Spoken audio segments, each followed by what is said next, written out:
All right, folks. Thank you so much for joining us today.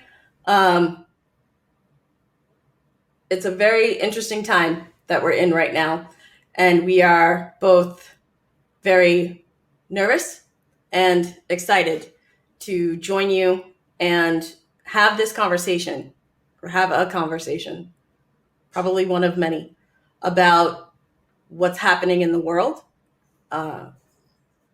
what's going on with us, and how we see things, and to have a great conversation about all of those things. What I want to start off with is, first and foremost, introducing ourselves. Hi, I'm BlackCompat Roe. And I'm BlackCompat Manda.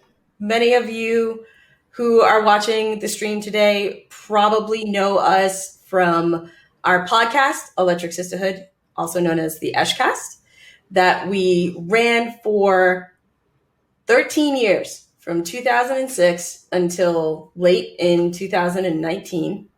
It's a chunk of time, to say the least, right?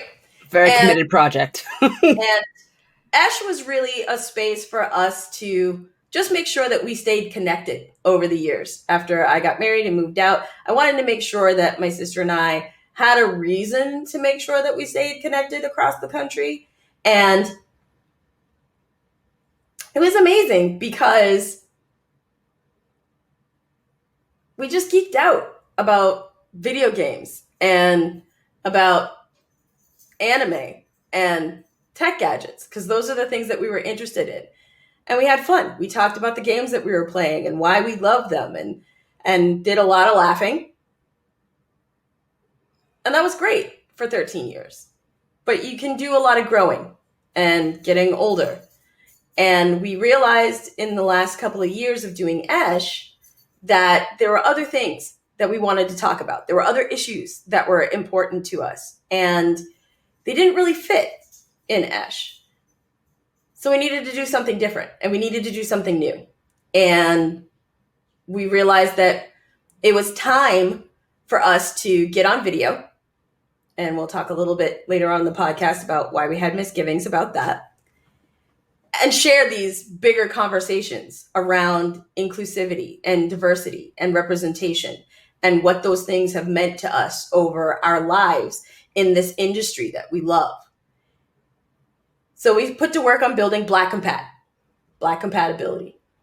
And what came out of our initial conversations were this desire to share some of the amazing stories that we had heard from so many different people, from so many different communities that we had met over the years at all of the trade shows we went to, and all of the events we were part of, and the panels that we participated in, because there were just these wonderful stories that were like our own and completely separate from ours, that just happened in these intimate gatherings, but didn't seem to be celebrated by the community at whole. And so we wanted to create that space. And that's where our tagline of always and, never or came from. Because it means there's always room for another voice and another perspective and another community member. It doesn't have to be mine or yours. It can be ours. And so our original plan was to launch this fall. Given the state of things that are going on right now, we decided we couldn't wait. Our conversation couldn't wait. The start of the space couldn't wait. And so we're going to apologize right now because the stream's going to be a little rough. We're still getting all of our tech underneath us because we're audio chicks, and we're learning. Slowly. But we hope that today will be the start of an amazing journey and an amazing conversation together to help people who feel marginalized, who feel that their voice isn't heard or there isn't a space for them, to know that there is. And there are people that understand, and there are people that want to learn, and there are people who are open to listening, because that's what we're going to do. But primarily today, we're going to talk a lot. It's needed. Yeah, it's well beyond needed, but we're going to start at the beginning. So Today we're going to talk about a couple of things. We're going to talk about Black Lives Matter as an organization and a movement. We're going to talk about systemic racism. And we're going to talk about police brutality. And these are not comfortable topics. They're not meant to be comfortable topics. But we hope to create a space where everyone feels like they can share, they can learn, they can listen on both sides of the topics. I do want to set some ground rules, though. What we're not going to do is victim shame. What we're not going to do is point fingers at specific individuals. What we are going to do is talk about this like adults. We're going to share the facts that we have. We're going to share how it affects us in our day-to-day lives, because sometimes you need to humanize things for people. And so we're going to be a little vulnerable today. And we hope that you'll be vulnerable with us. Oh. What we're also not going to do is get into any kind of debates about looting and rioting, because that's really going to take away from the conversation that we want to have about those topics. We're also not going to put up with any kind, in any way, of disparaging or derogatory language aimed at anybody participating in the conversation today and in any day that we have. But let's start with BLM, because it is a divisive statement to make. It is a misunderstood organization, I feel, by many people. And I really would like to dispel some of those myths. So with that, we can't talk about BLM without talking about why it exists. So Black Lives Matter as an organization and a movement began back in 2013 when Trayvon Martin, a young Black man, was shot and killed while walking in his own neighborhood. And this played out in the media. I don't think that there are many people watching the stream today who probably didn't see, at least on the news, the case, some of the testimony, the back and forth over stand your ground laws that popped up. But I don't think a lot of people really got to see how that playing out in the media that way, how it affected so many Black people in America, because it was hard. Because it was a young man who was killed. That could have been my brother or my nephew or my cousin. And it's hard when you see and hear some of the facts that came out about that case to carry that with you. And to know that for simply the fact of the color of his skin and where he was and fear of those two things alone, it cost him his life. And that cost someone their son. It's really painful. And it's really hard to take. And it's almost impossible to go to work and not carry that with you and let it out in some way. Or be in a conversation and hear or overhear people misstating facts or making statements that could just as easily be applied to you as justification for what happened to that young man. And so Black Lives Matter was started after the verdict came out by 3 women to simply highlight the fact that it felt like, still to the day in 2013, that Black lives did not have value in the country. And I think that that's important to understand, that Black lives did not have value in America, was the perception in 2013.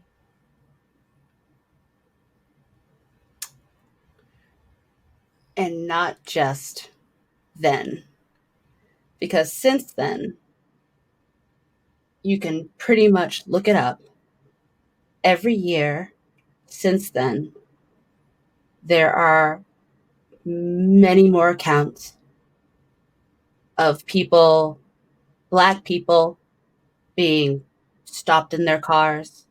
And I've been stopped personally, driving while Black. It has happened. It is a thing.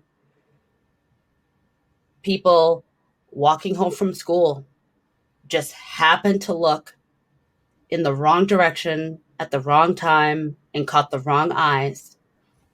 And even some comfortably in their own homes, the place where you're supposed to feel the most secure, is now not that thing.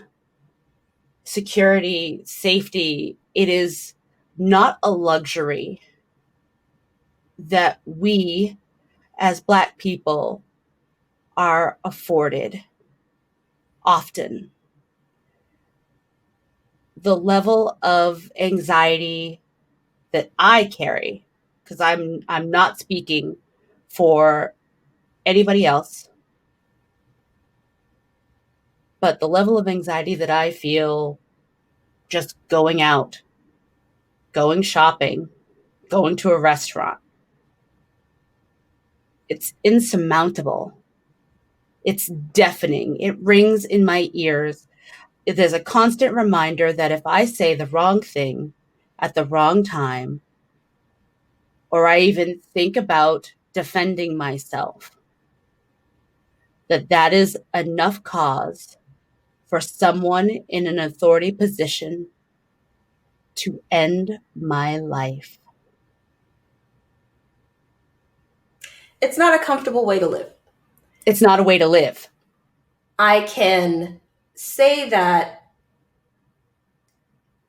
what we're seeing now is a direct result of seeing played out in the media for the first time because of social media, because of the prevalence of smartphones on people's hands. It's now in everybody's home or on their feed. The Eric Gardners of the world in 2014. Michael Brown in 2014. Walter Scott in 2015. The list goes on and on. Freddie Gray. Where we're at now with Ahmaud Arbery and Breonna Taylor and George Floyd. When you are presented on a national scale with what feels like every month a new story of an unarmed person in some different part of the country that had an interaction with the police that wound up with their death. And then at the same time, also in that same media, see instances where people who are not Black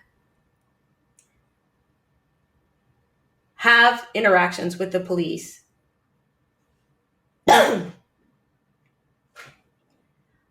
after shooting up churches filled with Black people and being taken into custody with no scratches on them, handcuffed, and taken to a drive-through to get food on the way to the police station. And have to compare that with someone who was stopped allegedly for a traffic violation, taken into custody, and then 3 days later found in their cell hanging. You can't find the logic. You can't pretend that it's not a problem.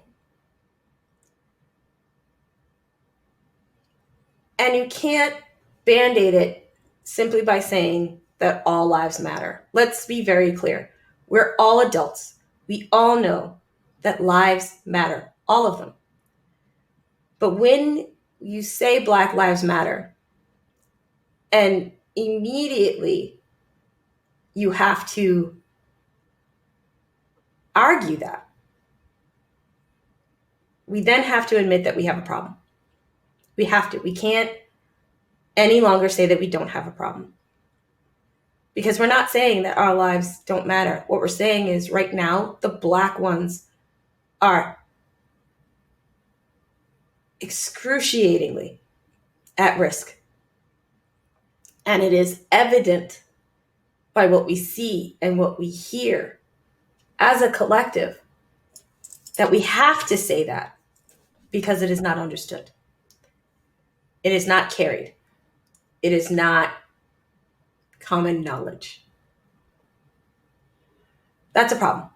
Now, what we're not going to do is go into a history lesson because, man, that would be a long one.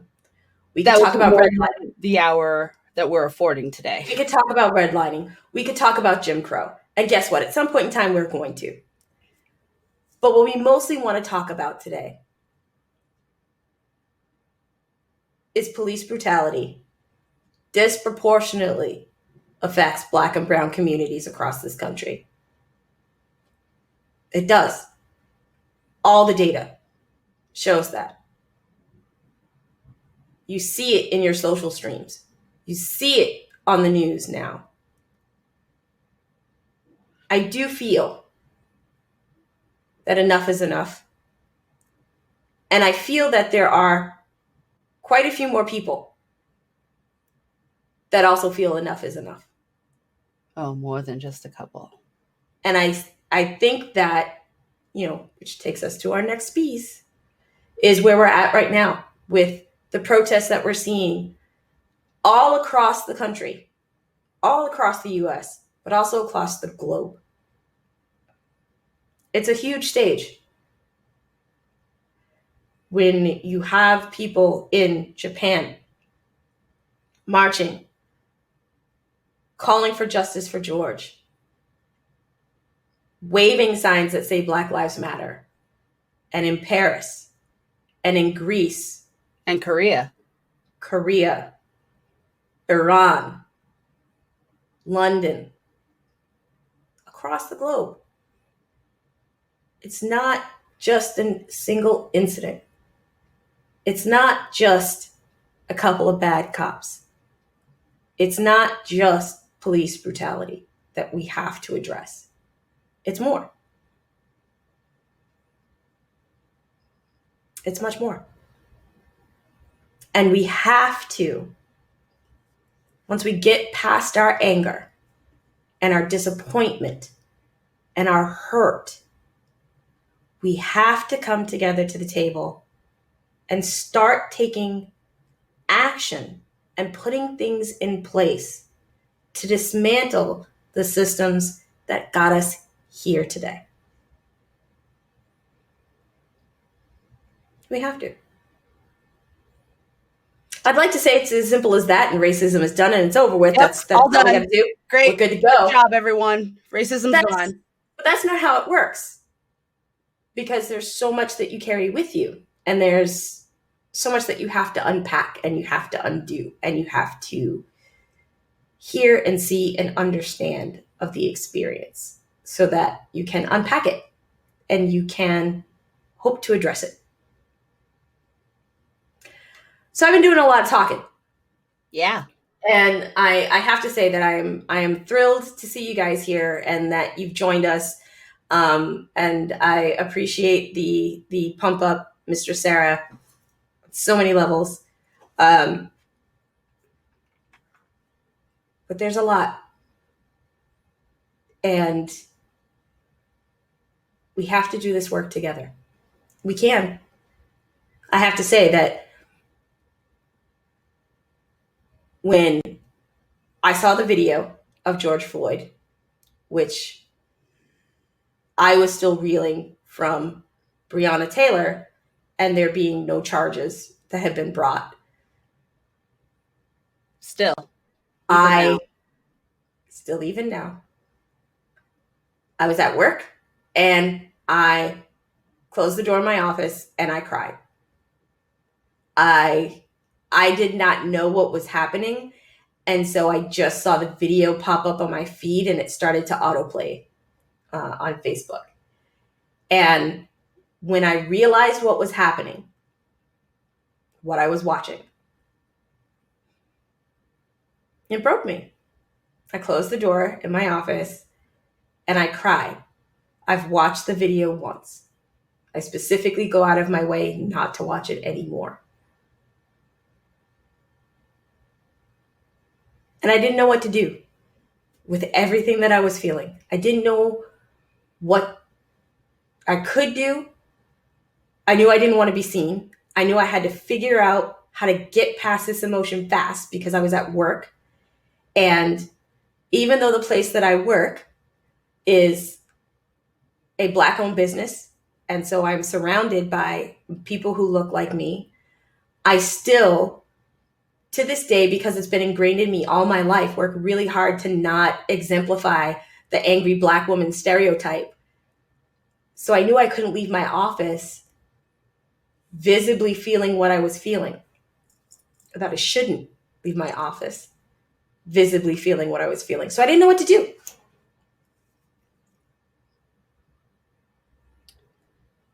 I didn't know what to do. Amanda, what about you? We are currently in a pandemic, fighting an illness that is killing so many people. You would think at a time where we are all trying, or should be trying, to combat that lovely train that we are very familiar with, that train that's never late, just has to be like, oh, don't forget, racism still exists. People still hate you no matter what you do. So if Corona doesn't kill you, somebody else will, because they feel they have the right to do that. So I do not work in a place where I see similar faces. That is a very prominent part of my life. And that is pretty much a majority of Black youth's story. We are brought up, by those who love us, sometimes parents, sometimes aunties, sometimes just folks.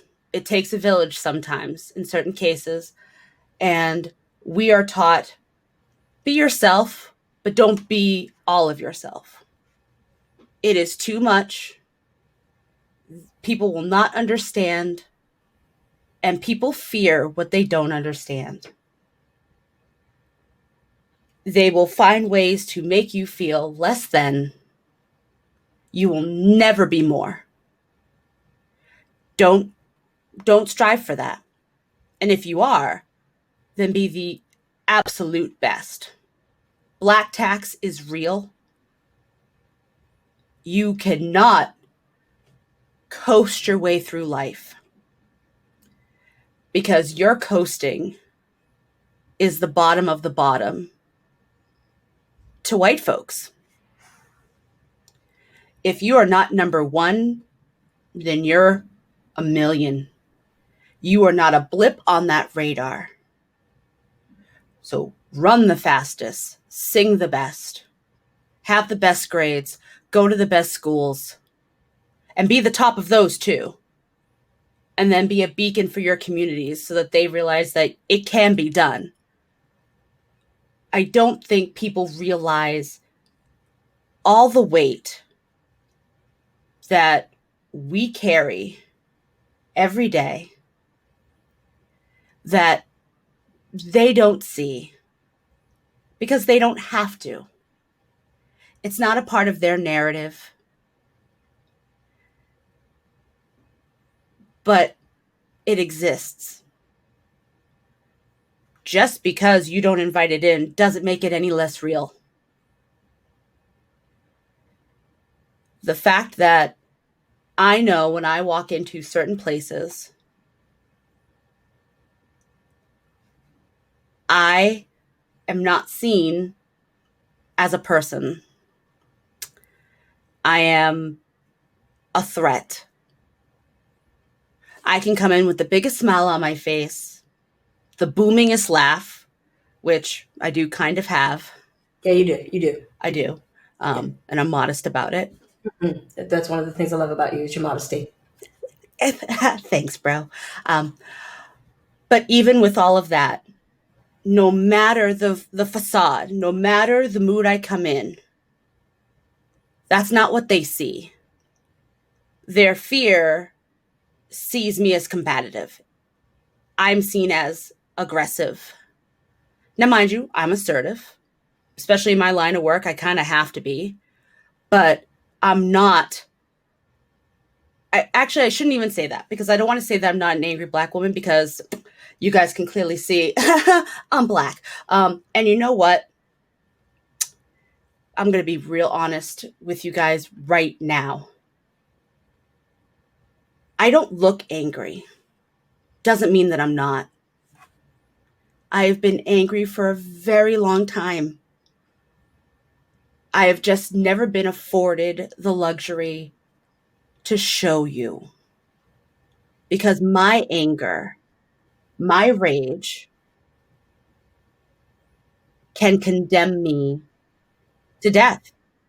If I'm moody and I walk into a CVS and I happen to be wearing a hoodie and happen to snap back, I could be run out of the store, beaten within an inch of my life if I'm lucky, sexually assaulted. That could happen. And the stories would print that she mouthed off. She was aggressive. The other side wouldn't matter. The chips are against me more times than they're for me. And that's just me speaking for me. It is the same for every brown, Black person you know. And we are taught to assimilate early. Don't speak too loud. Don't voice your opinion too much. Never raise your hand. Even if they come at you first, don't you dare. It will be a lot harder for you than them. So we are taught very early that there's a difference. And there should never have been. I know people like to say that they're colorblind and they don't see race. It's bullshit. Okay? I would love for this to not be real. I would. And I've tried very hard to walk through my life with dignity and class. And I've looked for teachable moments because when they're there, you do. But surprisingly enough, right now, where education is needed, and it is needed, I do not have the emotional, the mental strength right now to be that for people. I can't. I am too angry. I am too tired. Okay? Many of you mean so well. I've been reached out a lot, especially currently right now. And I understand that you want to be involved and you want to be an ally, and you understand that I'm angry. No, you don't. You understand the reason, like that shallow pain of the reason why I'm angry. But unless you have sat for 35 years of a life fighting to be human when sitting in a room full of your friends, none of which have ever made you feel anything less than, but that notion is still there, then you do not know the anger and rage that I feel every day. You don't know what it is like to not be able to express that without fearing for my life or the life of people around me. And I want you to know these things because they are what in fact make me human. They are what make me exactly like you. But your anger doesn't get you murdered in your home. Your rage changes stuff. My rage gets played for laughs on shows. We are a joke. We are the punchline to a horrible, horrible comedy. And by that, I mean tragedy. Our country is filled with minorities with similar stories, similar experiences. We have helped perpetuate that. Not because we wanted to, but because to a lot of us, this is our home. We were born here, the land of the free. You can be whatever you want, unless you're Black. Unless you're other. Unless you're other. Now, if you happen to ascend, well, then you're one of the lucky ones. And I'm not saying that without hard work and dedication that you can't get there. But for every one hurdle that how do I want to put this? The authoritative, superior class, I'll use class, I guess, in this instance. Yeah, that's fair. That's fair. That's how I'll say it. That's fair. For every one hurdle that the superior class has to jump, others jump way more for far less. Okay. And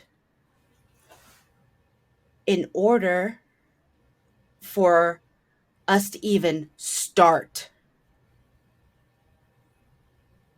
fixing this, like it is a load that I don't think we are ready for.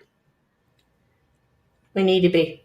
I know. I mean, we have to. It is time. Yeah. We cannot afford for this to continue anymore.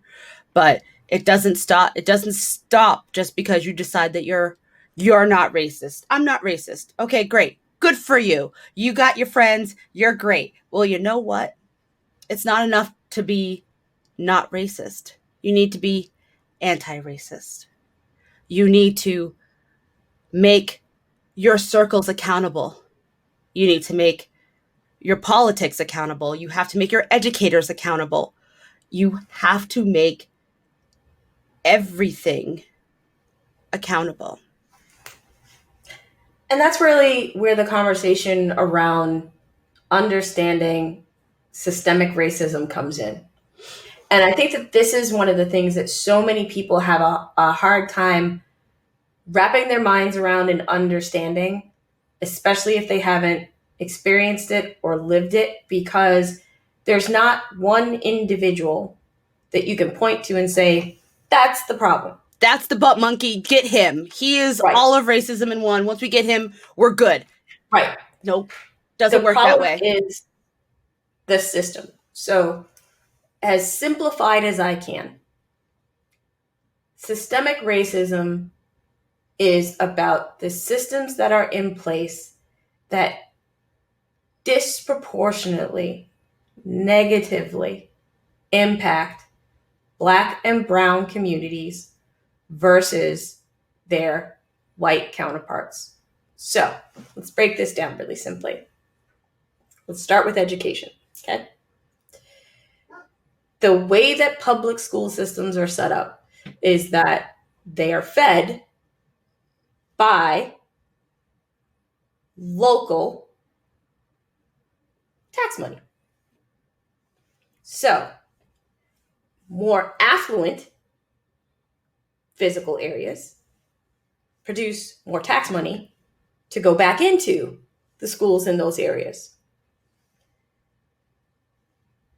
When you have things like redlining that set up and designate bad areas, keep funding and lending from those areas, devalue the property in those areas so that those areas don't produce as much revenue as the affluent areas, then there's less money in those poorer areas to go into their schools. And so therefore, the schools aren't as well equipped, funded, have as many teachers as the other area. And so therefore, you have in those areas that are underfunded, that are understaffed, that are not well prepared, not being able to offer a comparable education. So it's no wonder that you have high dropout rates when you have classes where there's one teacher for 57 students, where 4 blocks away, because that neighborhood was designated as a better neighborhood and has higher property values and taxes and is affluent, where you have one teacher for 28 or 30 students. I mean, that's still relatively big class size. They're still relatively big, but it's not the same as having one teacher for 57 individuals. I agree. Okay. And again, this is just one example. This is one example of specifically a teacher friend that I talked to. I was like, this is what my classroom was like. This is what it used to be like when I was over here. And I was just flabbergasted. But you then take that education from both places. And let's say that you are able to somehow miraculously get through school, get a decent education. Let's say miraculously, you are able to get some funding and scholarship to go to school, to go to higher education. The school that you are able to get into,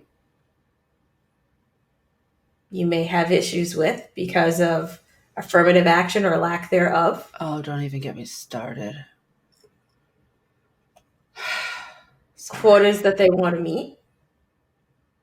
Whether or not you have scholarship athletic-wise. But you get into a decent school. And you get your education. You come out with, say it with me, student debt! Yep, still paying mine off. Whoop, whoop.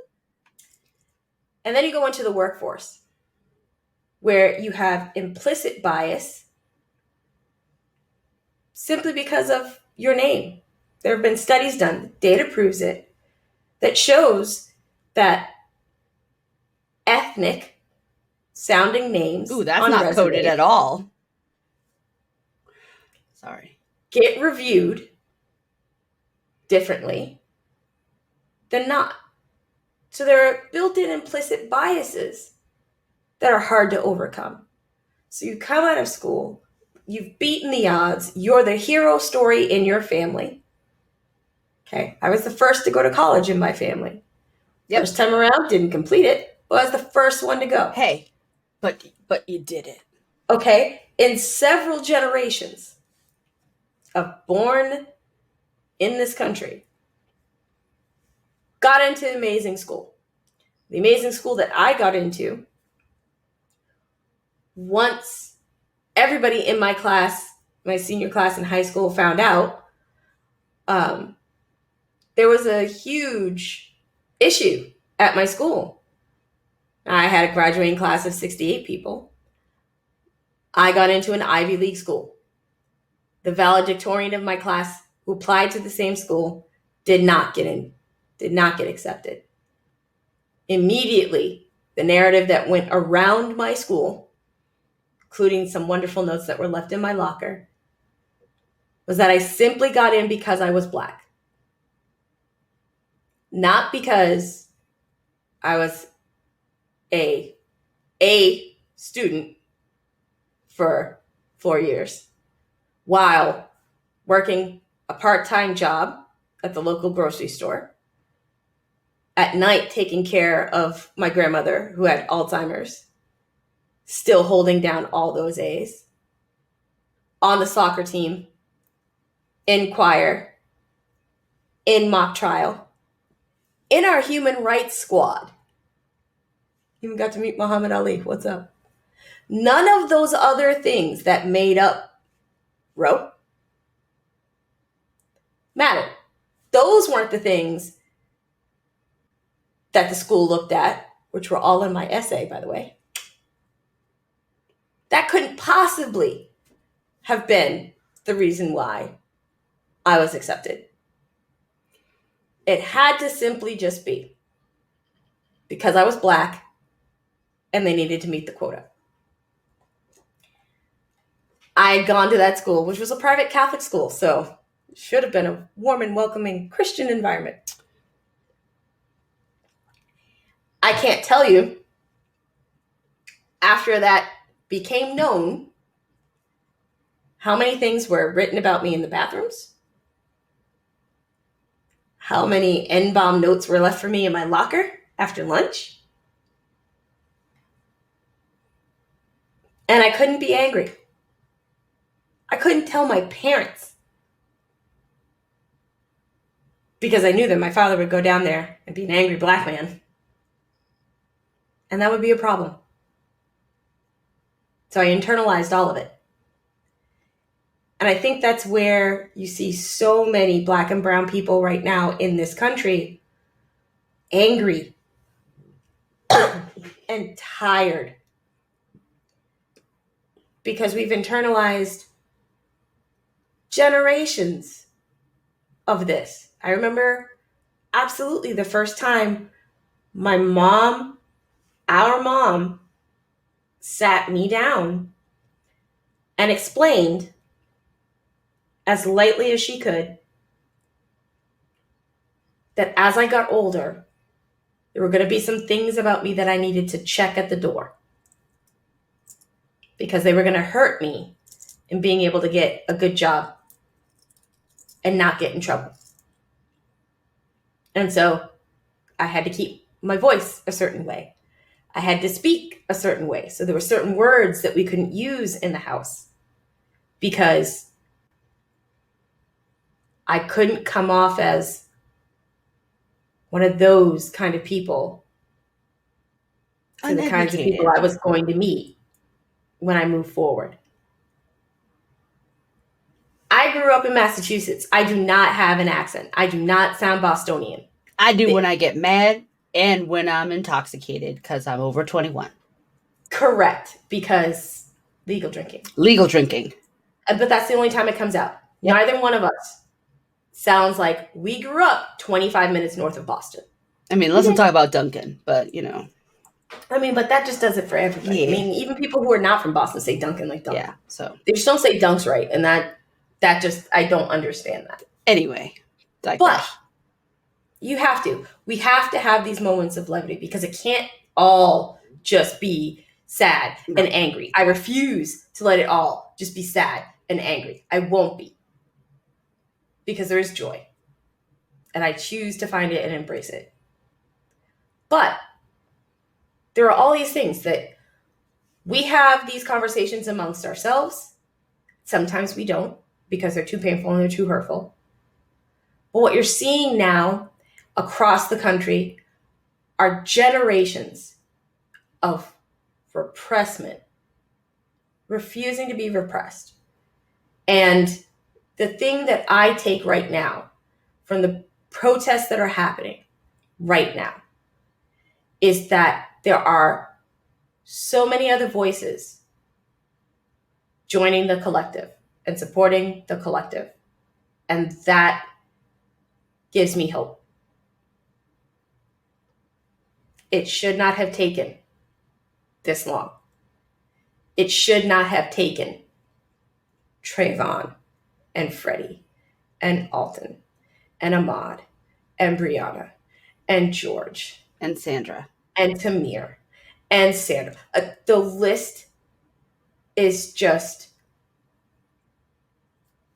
overwhelming. And it grows every day. It's been growing. And so don't get me wrong. Everybody out there who is asking questions, who is looking for how they can contribute to change, which you can see here on our screen. We have some links up to some of the resources and some of the organizations that we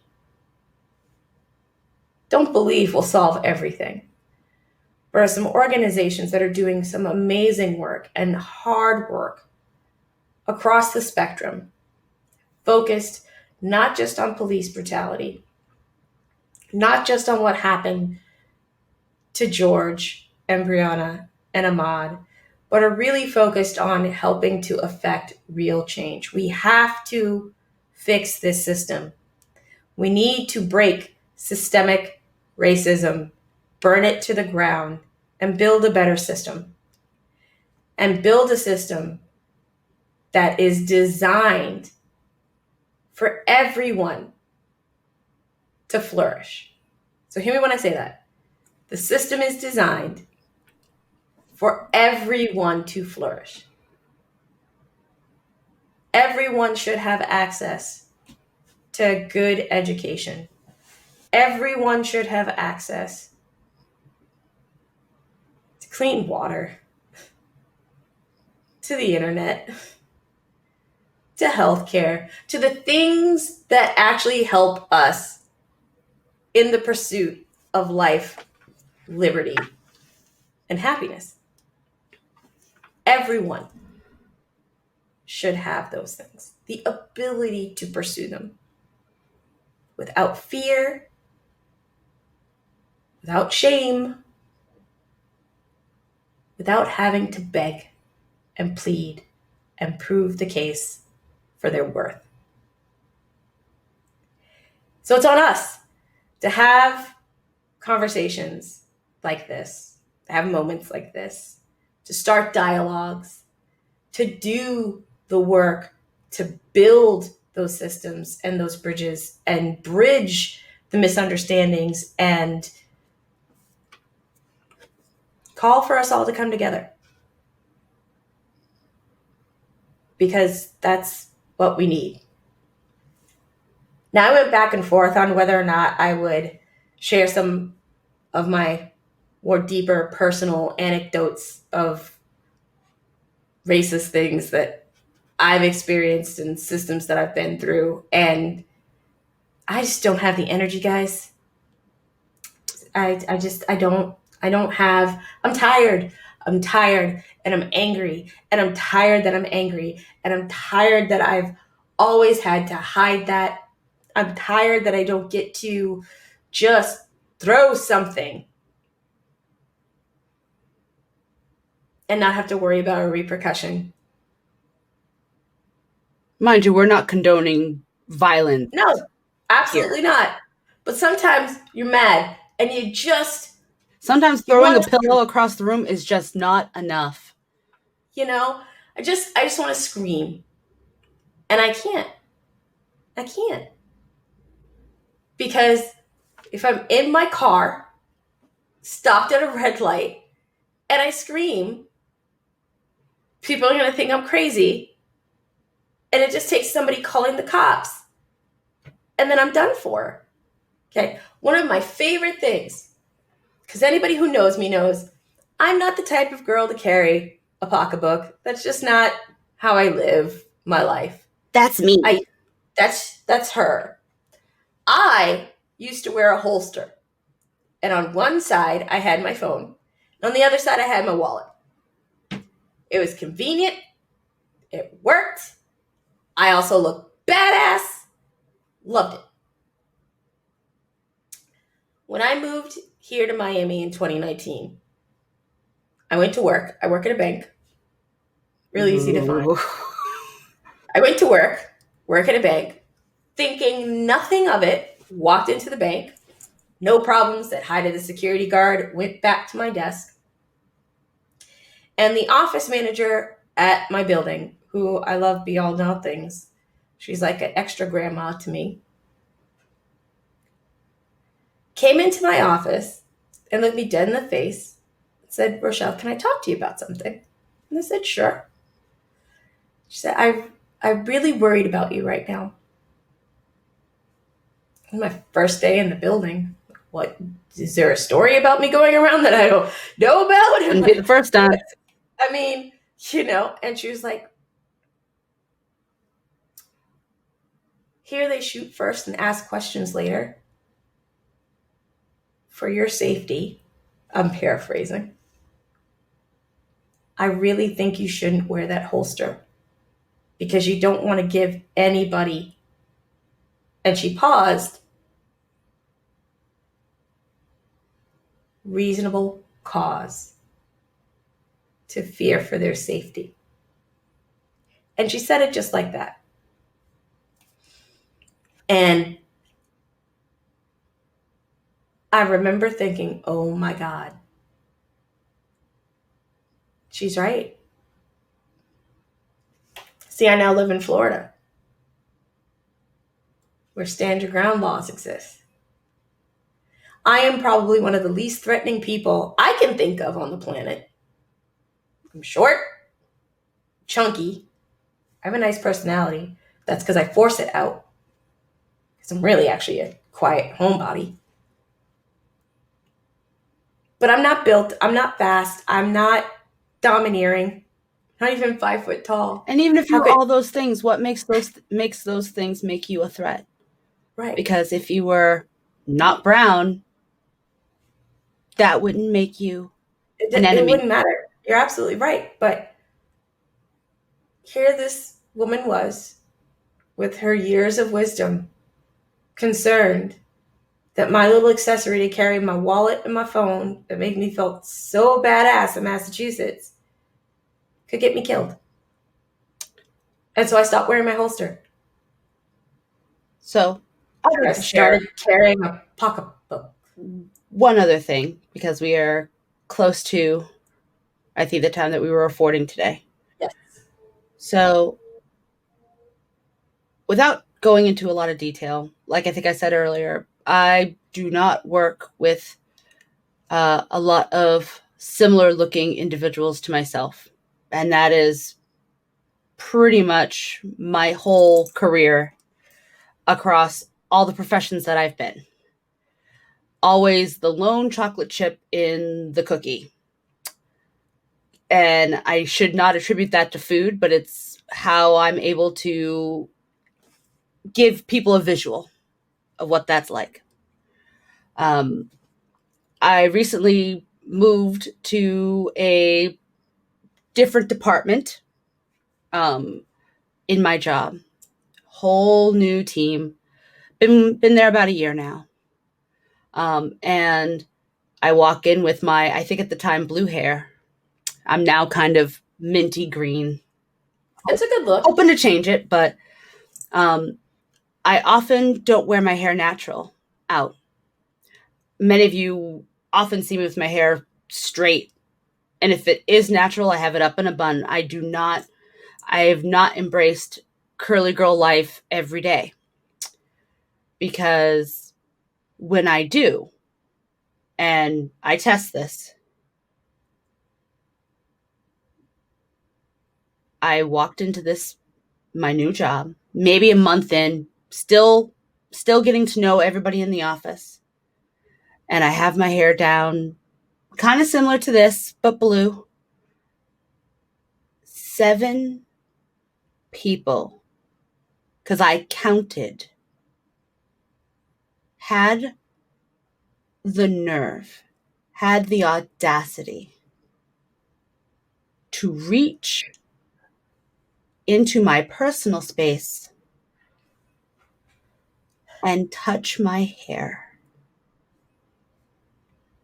Didn't ask me first. Felt that they had the power over my personal space to inquire about it.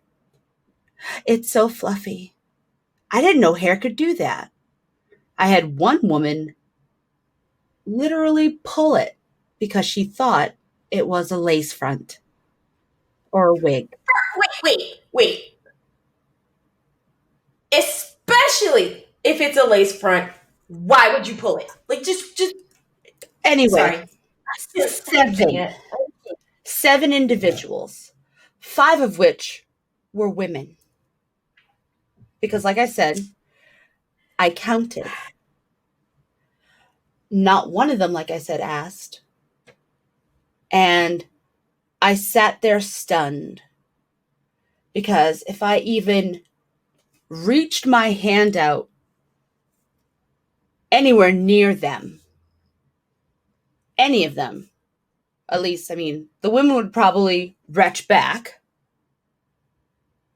And one of the gentlemen probably would have posted up, would have knucked up. But the fact that I have to practice restraint 24/7, because if I do not allow that, I am the threat. I am the, what is the word? I struggle to find it. I should be thankful that they are even remotely curious, that they even interact with me. I'm the Charlie Bucket. Stop. We're stopping that narrative. Okay, that's part of why we're here today. Yep. I'm just lucky to be here. We want to stop false narratives. It stopped. And also, it stops now. There are just some boundaries. Okay. Not a petting zoo. Not a sheep. Definitely not a petting zoo. Do not. Unless I consent. How about you ask me first? Anyone. It doesn't matter what their color is. Oh no, what's going on? They were all white folks. Do not touch folks uninvited. Okay? That's just a base human thing. Okay? All right. So let's talk about how we move forward. Let's talk about positive things. Yeah. We're coming up on time. I mean, I think we're actually got time, but let's. It's okay. We're going to run over a little bit today, and we knew that we were going to run over a little bit today because we don't want this to just be a bitch fest. Oh no, we feel bad for me because I have suffered.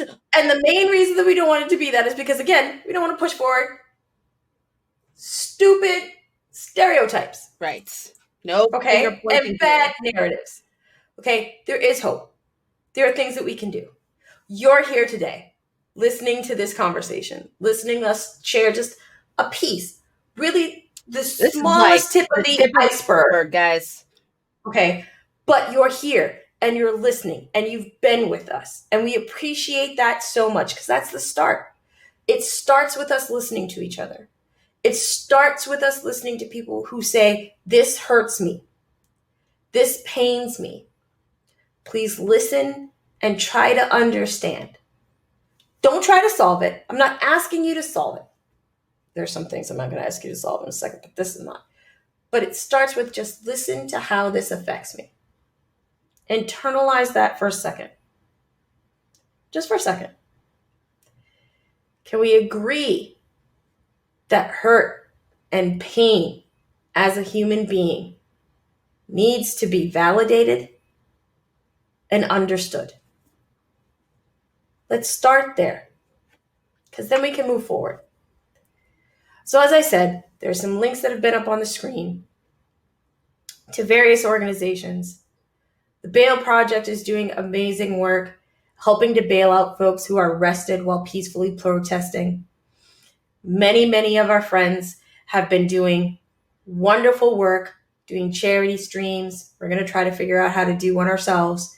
This wasn't the one to try and figure it out on, but we are, to help people who are trying to stand up and say, this isn't right, and I want to help make it better. And for everyone who has that feeling, whether your lane is marching, whether your lane is donating, whether your lane is simply calling people and keeping them accountable when they say or do things around people that are not cool. They're not cool on any level. We thank you. It's not easy being confrontational. It's not easy holding someone accountable. It's not easy when someone tells that joke that you know you shouldn't be laughing at, but you don't want to stand out in the group, so you do. Don't. That's not cool. It's not funny. Why would you say that? You don't have to get up in people's faces. You don't have to raise your voice. You don't have to get angry, but call it out. That's what we're asking everyone to do. Listen to each other and call out stuff when it's not cool. We start there. We start supporting organizations that are focused on addressing policy and systemic racism to finally put this thing to bed. It's going to take us years because it took 400 to put it in place. It doesn't need to take 400 to take it apart. So, start. Do some research. Do some reading. I know I said I was going to have you do the out, but I'm going to take it because you've been sharing quite a bit. I mean, I don't mind. I'm prepared to. I know you're there, but this is not the only cast that we will do. BlackCompat is going to be filled with a bunch of things. We are going to host these tribunals, our vidcasts, every other Sunday. We'll be posting the schedule very soon. We're also going to do Let's Plays, where you can come and play different games with us. And we're going to talk about what different heroes and different stories have meant to us. We're going to invite some of our friends from the LGBTQ plus community, as well as some other communities, on to talk about and share their stories. We're going to be a space where we can have fun and we can just hang out and we can talk to each other safely.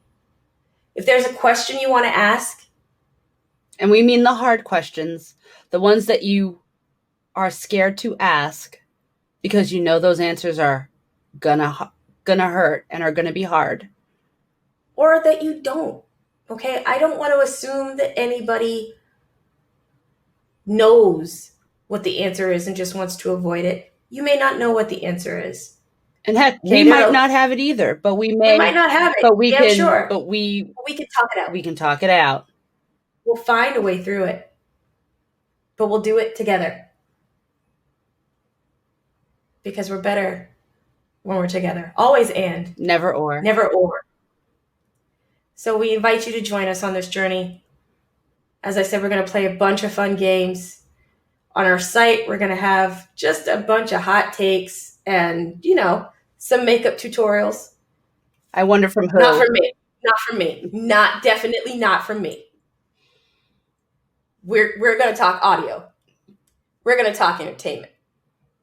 That's going to be the beauty thing's going to be over there. But this is a space for us to come together and for us to talk about light stuff and about heavy stuff, but about real stuff. I don't take for granted that everybody has friends in other communities, because sometimes where you are doesn't afford you the ability to be exposed to people who aren't like you. So we're here. You can ask us. You can talk with us. You can hang out with us. Hopefully you'll be part of the community, and this community will grow, and it will drive some great conversations and build some great memories. Our goal is to have fun. Our goal is to educate. Our goal is to uplift. If you want to be a part of that, then come be part of the and. Don't be part of the or. Today we're going to end the show with the only way that really felt right to me, and as we discussed it, felt even more right to us. For the next 8 minutes and 47 seconds, we're going to share with you some things that you can do, ways that you can speak with your voice, using your platforms, using your dollars, or just using yourself as an ally in situations to help. If you have privilege, find a way to leverage it. And if you don't, find a platform. There are plenty that are out there. We're here, we're vocal. I don't care about feeding into the angry Black woman stereotype anymore. I'm angry, I'm Black, I'm a woman. I'm angry, I'm Black, and I'm a woman. You can deal. I know you can. So, we're going to share those resources. And we're going to do just a little bit of our part to honor those we've lost that we should not have. I hope that this conversation and this time together has been helpful. I hope that there are some takeaways for you. There are for me, and I still have hope for the future. I know it can be better. We got to do the work. So, until next time, I'm BlackCompat Roe. And I'm BlackCompat Manda. And be good to each other. We love you.